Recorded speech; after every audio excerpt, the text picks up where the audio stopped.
Hello दोस्तों, मैं इनके गौड़ आज संविधान और यूसीसी पर आपको संक्षेप में जानकारी देना चाहता हूं।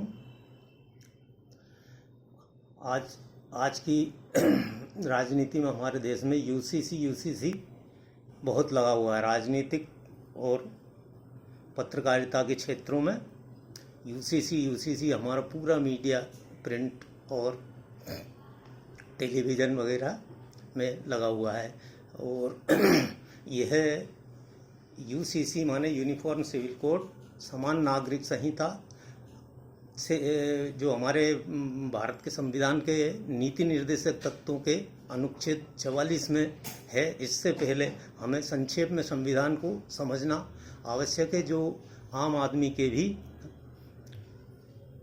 समझ में आए। संविधान का मतलब बिल्कुल संक्षेप में है, आपको ज़्यादा गहरे जाने की ज़रूरत नहीं है आम आदमी को। संविधान वह है जो भाग 3 और भाग 4 में उल्लिखित है, और उसी का संक्षिप्त रूप हमारे भारत के संविधान की प्रस्तावना में है। बस आपको इसको गहराई से याद रखना है, और इसके खिलाफ जो काम हो रहा है उसको आपको स्वयं को सोचकर चिंतन करके आपको समझ में आ जाएगा कौन सी चीज़ संविधान के पक्ष में है और कौन सी संविधान के खिलाफ है। संविधान, हमारे संविधान के भाग 3 में मूलभूत अधिकार है, आम जनता के मूलभूत अधिकार। तो ये संविधान जब बना के हमारी जनता ने 26 जनवरी 1950 को स्वयं बनाकर स्वयं के शासित होने के लिए स्वयं को समर्पित किया था, उसमें ये मूल अधिकार या इन अधिकारों के साथ जीने, इस देश में जीने के लिए ये संविधान लागू किया था। खुद ने बनाकर खुद के लिए, खुद के द्वारा पालन करने के लिए लागू किया था। तो इसमें ये जो मूल अधिकार है संविधान के भाग 3 में अनुच्छेद 12 से 35, अनुच्छेद माने ये मान लें आपकी धाराओं से अलग करने के लिए संविधान को धाराएं हैं, तो धाराओं की बजाय अन्य कानूनों से अलग करने के लिए संविधान में अनुच्छेद आर्टिकल माने जैसे छोटा संक्षिप्त लेख होता है उस टाइप में इसका अर्थ दिया है। तो संविधान के अनुच्छेद आर्टिकल 12 से 35 तक हमारे मूलभूत अधिकार हैं, और इन मूलभूत अधिकारों को किस प्रकार से लागू किया जाएगा उसके लिए राज्य के नीति निर्देशक तत्व, directive principles of state policy के रूप में अनुच्छेद 36 से 51 तक दिए गए हैं। तो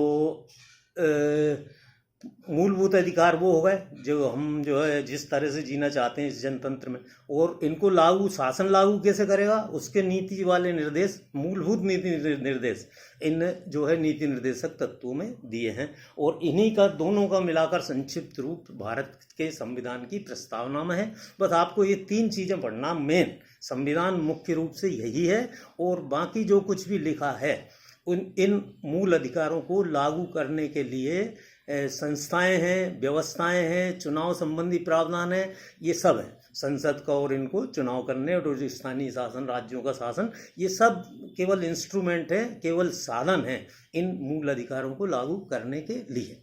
तो हमारे देश के लाखों गरीब, करोड़ों गरीबों को ये मालूम नहीं है कि हमारे जनतंत्र में हम अपने शासक स्वयं हैं, और हम हर संस्था से प्रश्न कर सकते हैं, और वाक अभिव्यक्ति की स्वतंत्रता इन्हीं अधिकारों में दी हुई है। लेकिन सबसे महत्वपूर्ण इसमें जो अधिकार दिया है, जो वर्षों से नहीं था, केवल जनतंत्र की उपज है, हमारे संविधान के अनुच्छेद 14 में दिया है, विधि के समक्ष समानता और विधि का समान सब नागरिकों को संरक्षण, सब व्यक्तियों को संरक्षण। नागरिक नहीं, उसमें व्यक्ति है, प्रत्येक व्यक्ति को कि कानून के समान है, और प्रत्येक व्यक्ति राजा हो या रंक, सबको कानून का एक समान संरक्षण दिया हुआ है। संविधान को लागू किए हुए 75 वर्ष हो गए, उसके बाद भी हमारे समाज में क्या आप समानता, गली में मोहल्लों में 6-6.5 लाख गाँव और शहरों में आप क्या महसूस करते हैं? तो इसी जो है अनुच्छेद 14 जो आत्मा है हमारे संविधान की और जनतंत्र की भी आत्मा है पूरी दुनिया में, हमारे देश में ही नहीं, क्या उसके अनुसार हमारी समाज व्यवस्था चल रही है? तो अब ये जो समान नागरिक संहिता की बात कर रहे हैं, उन लोगों को मेरे सलाह है कि पहले हमारे समाज में ये देखें कि समान नागरिक हैं कि नहीं। जनतंत्र के समानता वाले, मानव समानता वाले, मानवाधिकार वाले जो है समाज में, हमारे समाज में मानव समान है या नहीं। तो सबसे पहले तो यह लागू करने की आवश्यकता है। कॉमन सिविल कोड जो बना रहे हैं समान नागरिक संहिता में, तो भैया पहले तो समान नागरिक बनाओ। अनुच्छेद 14 के अंतर्गत जो है अभी भी हमारे देश में असमानताएं हैं, उनको जो है ख़त्म करने या उसका पालन करने को गैर कानूनी बनाने का प्रावधान समान नागरिक संहिता में सबसे पहले होना चाहिए। ये इंस्ट्रूमेंट राजनीति करने का, संविधान को हथियार बनाने से पहले आप ये करिए जो बिल्कुल सार्वजनिक रूप से आवश्यक है, सार्वभौमिक रूप से ये आवश्यक है, केवल अपने देश हिंदुस्तान में ही सबसे पहले आवश्यक है। अब ये मूलभूत अधिकारों को तो कानून से लागू करवाया जा सकता। कानून अगर शासन इनके खिलाफ काम कर रहा तो अदालतों में सुप्रीम कोर्ट तक जाकर, सुप्रीम कोर्ट संविधान का संरक्षक है, माने मूल अधिकारों का संरक्षक है सबसे पहले, तो कोई भी नागरिक जा सकता। लेकिन जो भाग 4 में नीति निर्देशक तत्व दिए हैं, उनमें जो है इन नीति निर्देशक तत्वों को शासन की पॉलिसी के आधारभूत सिद्धांत तो इन्हें माना है कि जब भी शासन कानून बनाएगा या नीतियाँ बनाएगा या इन्हें नियम निर्देश लागू करेगा तो इन निर्देशों को ध्यान में रखेगा। लेकिन इनको जो कोई भी नागरिक जो है मूलभूत अधिकारों के समान कोर्ट से, अदालतों से लागू नहीं करवा सकता। माने ये जो है एक तरह के अदालती परिवेश से जो बाहर रखे हैं, आज 75 साल बाद इन नीति निर्देशक तत्वों के अनुरूप काम क्या हो रहा है?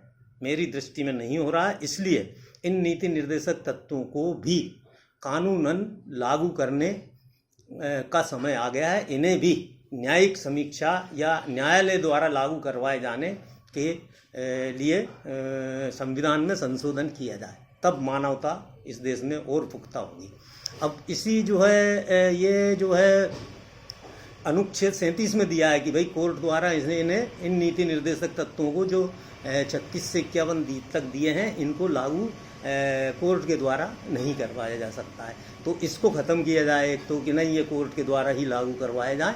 ये प्रावधान हमारे संविधान के जो है आत्मा को सही रूप में और स्थायी रूप में संरक्षित करने का साधन बनेगा। साथ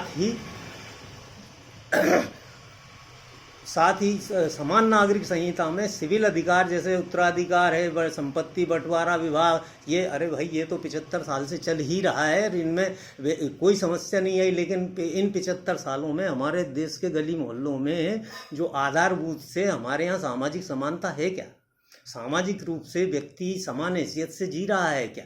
इन चीज़ों को लागू करवाने के लिए हमारे संविधान में संशोधित किया जाए और इन्हीं जो है नीति निर्देशक तत्वों के अनुच्छेद 38 में जो प्रावधान दिए गए हैं उन्हें लागू करने की आवश्यकता है, जो आज तक जो है 75 साल में इनको लागू करने के लिए कोई प्रयास नहीं किए गए। यदि किए गए होते तो जो है इसमें जो बातें बताई गई हैं, जो निर्देश दिए गए मूलभूत सिद्धांतों के रूप में, उनके पक्ष में उनके अनुसार काम हुआ होता तो ये 38 लागू होता। कि 38 में लिखा है कि शासन जो है गरीब और अमीरों के मध्य जो असमानता है उसको ख़त्म करने के लिए या कम करने के लिए अथक प्रयास परिश्रम करेगा। तो क्या आपको ऐसा दिखाई देता? हमारे देश के आंकड़े ये कहते हैं कि गरीब इस देश में और गरीब होता जा रहा है और अमीर होता जा रहा है। 1% लोगों के पास लगभग 50% संपत्ति इस देश की आज हो गई है। क्या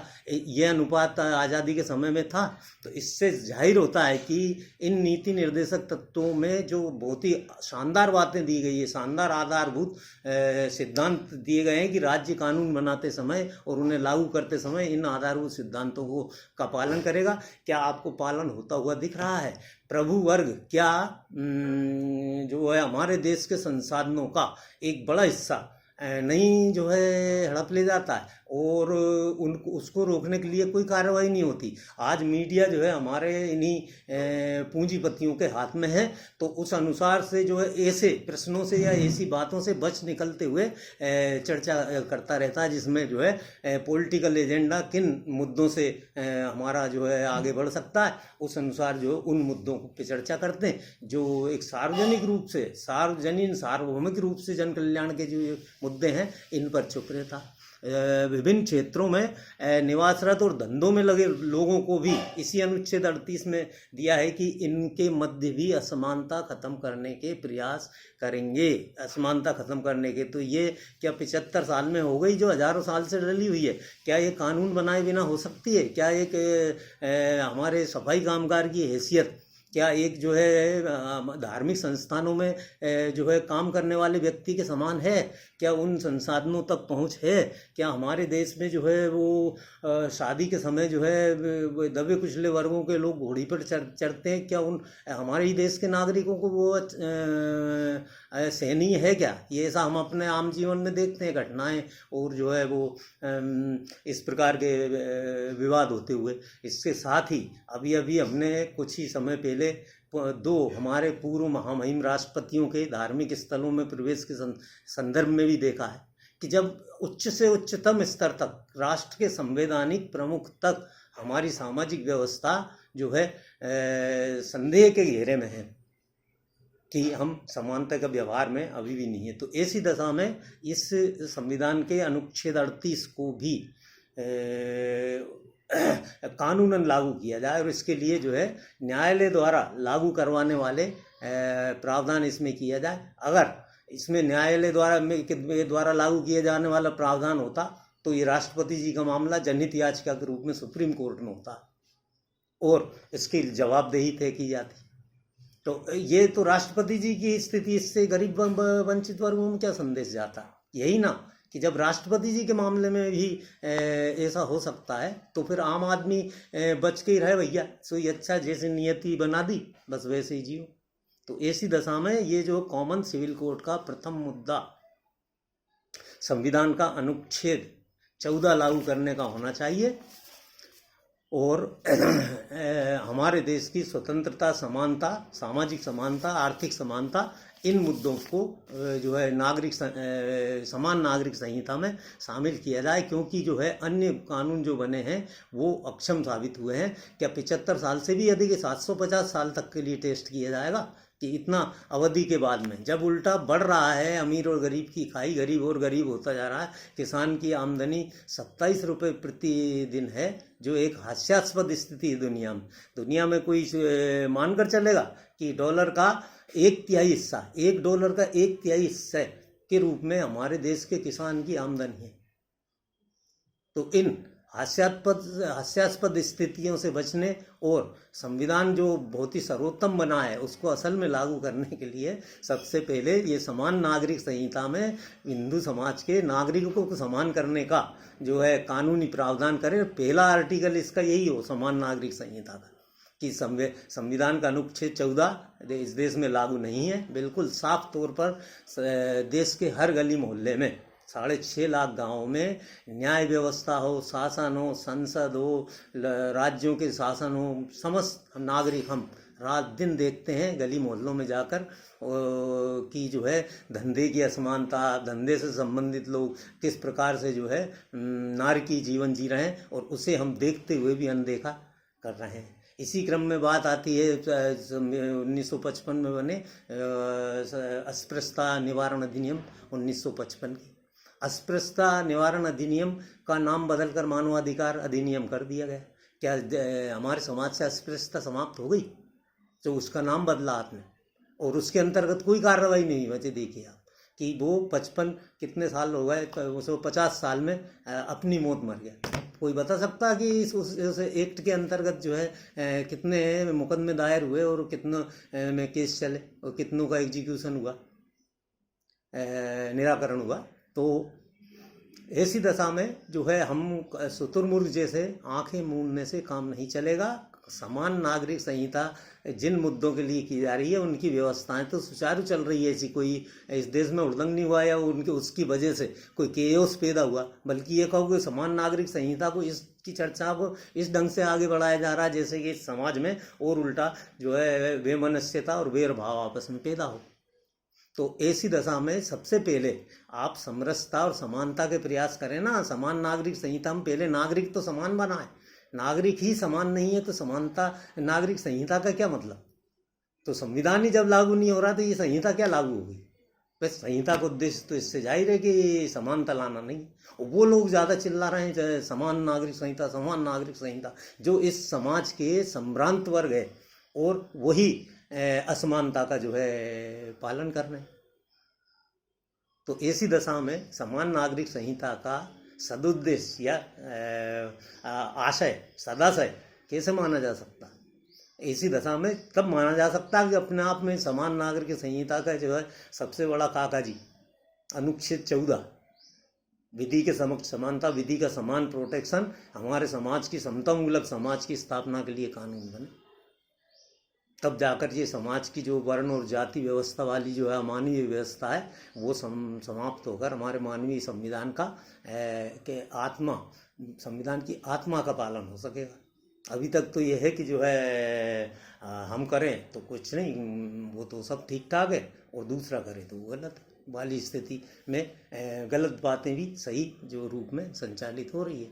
तो ऐसी दशा में समान नागरिक संहिता में सबसे पहले समान नागरिक आप बनाएं, तब उन नागरिकों की ये तमाम संपत्ति और ये उत्तराधिकार और बंटवारे की बात करें। हिंदू कोड बिल तो पहले से ही बना हुआ है, आपको जो समान करने की क्या जरूरत क्यों आन पड़ी आपको। तो फिर ये हिंदुओं की ये भी बदलना पड़ेगा और साथ में ये मुद्दा उठ के रहेगा समान नागरिक संहिता में। तो ऐसी दशा में आप पहले से ही, हमारे विधि आयोग से भी करबद्ध निवेदन है कि ये शामिल करें समान नागरिक, पहले नागरिकता समान करें। नागरिकता इस देश में समान नहीं है तो समान नागरिक संहिता बनाना माने निरुद्देश्य और निरर्थक साबित होगा। यहाँ तक मेरा यही निवेदन है कि इसके बाद में मैं अपनी बात समाप्त करता हूँ। धन्यवाद।